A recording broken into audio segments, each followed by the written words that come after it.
હું મહારાજને દરરોજ પ્રાર્થના કરું, કાયમ.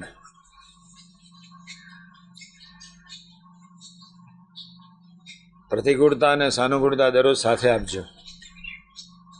આ સાધક તરીકે હું 1957થી પ્રાર્થના કરું.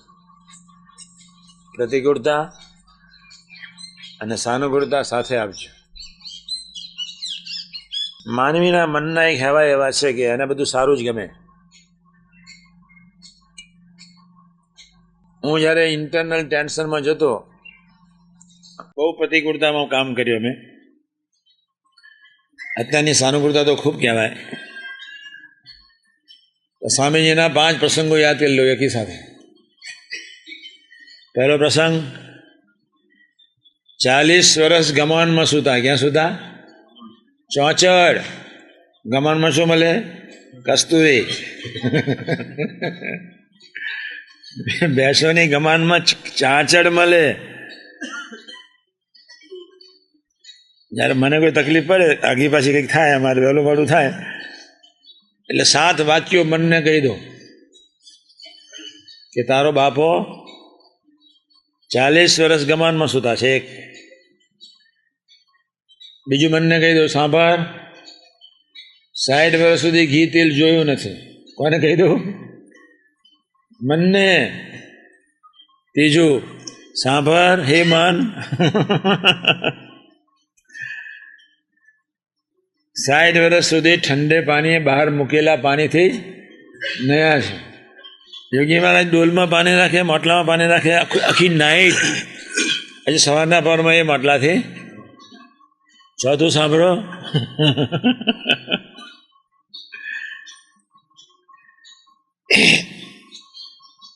વર્ષમાં 100 ઉપવાસ કરીને એક જ ટાઈમ જમવાનું.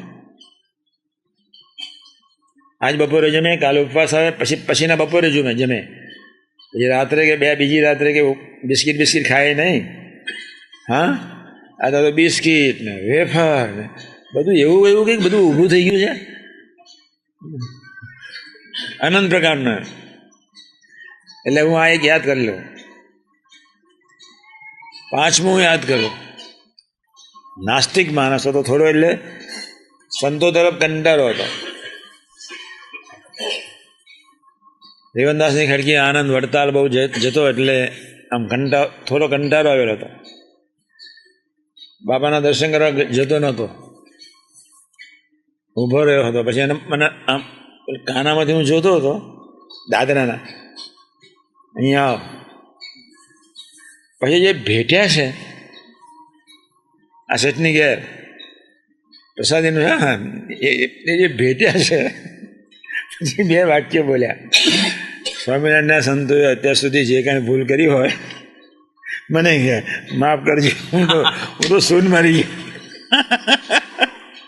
આપણું બધું હાલે બહુ, મારે તમારે બહુ ધ્યાન રાખવાનું.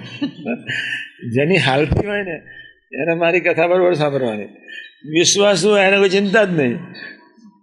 અને પછી એવું હેત કરીને કે તમને જે સ્વામી મળ્યા હતા, તમારા ગુરુ, અને 4-5 વર્ષ પહેલા જે આશીર્વાદ આપ્યા હતા, અને એ આશીર્વાદ આપવા માટે ભગવાન સ્વામિનારાયણે મને એ બહુ ટચ કરી. હું આવ્યો છે એવું હોત તો મને ગુણ આવત નહીં. ભગવાન સ્વામિનારાયણે મને મોકલ્યો છે, એટલો આનંદ થઈ ગયો. હું હાશ, ધરતી પર સાધુ મળ્યા ખરા. પછી એકવાર હું 6ઠ્ઠો એક પ્રસંગ યાદ કરું. એકી સાથે નીકળ્યા, તમારે જેવું નહીં ડોબા છાપ. અમ્મા નાખું પાછું થાય એટલે એકી સાથે બધું નીકળે. ઉપરા છાપરી નીકળે, આમ સિરીઝ બંધ. એટલે પછી એ સીધું થાય કે ના થાય? સીધું થઈ જાય. યોગી મહારાજ રાત્રે 9 વાગે રનોલી સ્ટેશને ઉતર્યા. પછી મિની નદીના કોતર, જંગલ ચારે બાજુ. આપણા વાસના ફાર્મ પર એટલા જ જગ્યામાં 10-15 હજાર ઝાડ. કેટલા? You can't enter. કૂતરું પસાર ના થાય એટલો જંગલ. તે મિની નદીના કોતરમાં રાત્રિના 9-9:30 શરૂ કર્યું ફરવાનું. તો સવારે 4:30 જ્યારે કુકડો બોલ્યો ને ત્યાં સુધી ચક્કર લગાડ્યા જ કે ના લગાડ. તમે સુખી છો? બહુ સુખી. આ બધું યાદ કરવા જોઈએ. આપણે જે મન પછી આપણને નજીક, મન સંબંધ ન તોડાવી જાય. મન, હું તમને ટ્રેનિંગ એટલે આપું છું. આવા પ્રસંગો યાદ કરી રાખ્યા હોય એટલે કોઈ સંજોગોમાં આપણે આપણું મન તરત જ કહી દેવાનું હોય એને કે બેસ, તારો બાપો ઠંડે પાણી નયો વર્ષના 100 ઉપવાસ કર્યા, ખાધું જ નહોતું, ઘી તેલ જોયું નહોતું, તને પીઝા મળે છે ઓછું છે એમ કરીને કેફમાં રહેવાનું, પણ મારી કથા સાંભળવાની બરોબર. અને હું જ્યારે બહુ ટેન્શનમાં હતો, છેલ્લી વાત પછી બહુ કહેવું ન પડે, તમારે જે કથા ના કરવી પડે, એક જ વાર કથા કરવી પડે. બહુ ટેન્શન હતું, બહુ ટેન્શન. 3 વર્ષ સુધી મન સાથે યુદ્ધ લડેલો, 3 વર્ષ સુધી મન સાથે યુદ્ધ લડેલો. ખબર નહોતી કે ભગવાનના બળે કેમ યુદ્ધ કરવું, જરાય ખ્યાલ નહીં. અને બુદ્ધિ એટલી બધી આપી દીધેલી, એટલા બધા વિચારો આવે તો લડ્યા જ કરું, લડ્યા જ કરું. કોઈ અંત નહીં આવ્યો, અંત જ નહીં આવેલો. એક જ વાક્યથી સમાધાન થઈ ગયેલું, બસ એક જ વાક્ય. 3 વર્ષ લડ્યો મન સાથે. આત્મીયતા એ યુદ્ધ છે, શું છે? અને પછી આનંદ. જે માણસ યુદ્ધને માને નહીં એ આનંદને માની ન શકે, નોટ જો ડાયરી. જેનું આંતરિક યુદ્ધ બળવાન એનો આનંદ સાઉન્ડ રહેવાનો, અને જેનું આંતરિક યુદ્ધ ઢીલું પોચું એ સંપૂર્ણ આનંદમાં એની એન્ટ્રી ન થાય. નોટ જો ડાયરી, એમાં મોસ્ટ ઇમ્પોર્ટન્ટ વાત કરું છું. જેનું આંતરિક યુદ્ધ આમ ખતરનાક હોય એટલો જ એનો આનંદ ખતરનાક હોય, એટલો જ આનંદ વિશેષ. 3 વર્ષ સુધી જિંદગીમાં એટલા બધા સારા વિચારો જોયેલા, સારું વાંચેલું. 3 વર્ષ સુધી એટલા બધા ગંદા ભૂરા વિચારો અંદરથી નીકળે, આમ ખબર જ પડે નહીં. હું શોધું આ ક્યાંથી આવે છે. એમ સારું જોયેલું, સારું વાંચેલું, સારું ખાધેલું, સારા મિત્રો, બેકાર માણસ જ નહીં, જિંદગીમાં ગાળ સાંભળેલી નહીં. અને જે સિરીઝ શરૂ થઈ યુદ્ધ 1955-67, એટલું બધું ભયંકર યુદ્ધ શરૂ થયેલું. આ વાત એટલા માટે કરું છું, હવે પછી જે મૂળ વાત આવે છે એને તમારે યાદ કરીને ભજન કરવાનું છે.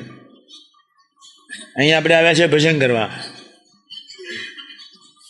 એટલે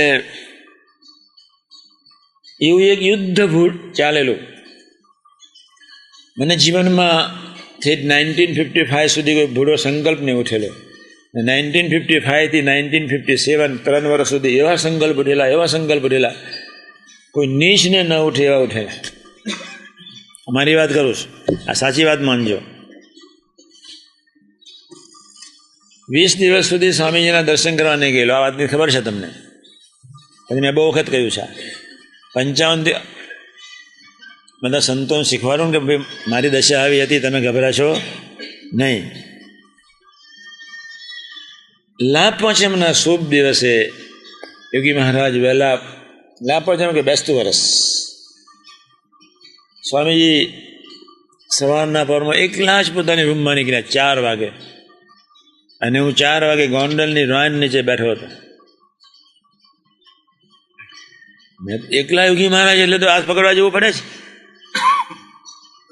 20 દિવસ દશેરાથી ઠેઠ બેસતા વર્ષ સુધી દર્શન નહીં કરેલા. દર્શન નહીં કે આપણે નકામા છીએ, આપણે 2 પૈસાની બુદ્ધિ નથી, આપણે અલકટ છીએ, આવા સાધુના દર્શન ક્યાંથી કરવા, કેમ કરવા, એના કરતાં બેટર આઈ શુડ ગો અવે.